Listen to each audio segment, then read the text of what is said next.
রাত প্রচন্ড পরিশ্রম করেছেন।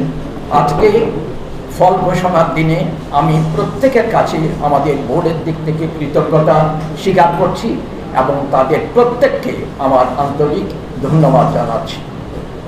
দ্বিতীয় আরেকটা বিষয় যেটা উল্লেখ করব, আপনারা প্রত্যেকে জানেন গত 13ই মে তারিখ সিবিএসই রেজাল্ট ঘোষণার পর আমাদের এক্সপেকটেশন অনুযায়ী, আশা অনুযায়ী রেজাল্টটা হয়নি বলে প্রত্যেকে মানসিক ব্যথা পেয়েছিলাম এবং পরে বের হয়েছিলাম এই সিবিএসই রেজাল্টে যেটা আশানুরূপ হয়নি তার ফলটা হয়তো মধ্যশিক্ষা পর্ষদের উপরও পড়বে, কারণ মধ্যশিক্ষা পর্ষদের প্রথম সারির 125টা স্কুল সিবিএসইতে চলে গেছে।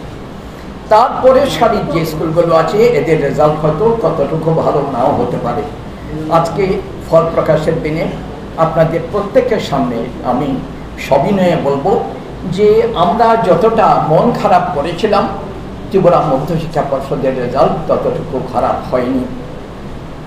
আর আপনারা প্রত্যেকে জানেন রেজাল্ট ঘোষণা করার সময় এখন যেটা করা হয়, ওই আগে আমাদের একটা বদ্ধ ধারণা ছিল প্রথম 10 জনকে 20 জনকে, এই কাজটা এখনই আমরা করি না, কারণ পরবর্তী সময় দেখা যায় এখন ছেলেগুলো যখন খাতা রিভিউ করে, সেলফ ইন্সপেকশন করে, পরবর্তী প্রথম 10 জন প্রথম 20 জন এদের মধ্যে 1 নম্বর 2 নম্বর এমনটা 3 নম্বরের পার্থক্য থাকে।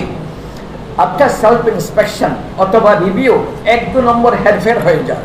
তো আমরা আজকে যদি রেজাল্ট ঘোষণা করি পরবর্তী সময় দেখা যাবে ওই মেরিট বেসিস যদি লিস্ট করি সেটা ঠিক থাকে না, হেরফের হয়ে যায়। কাজেই আমরা সেই অবস্থায় ওই মেরিট বেসিস লিস্ট এখন ঘোষণা করি না। এবার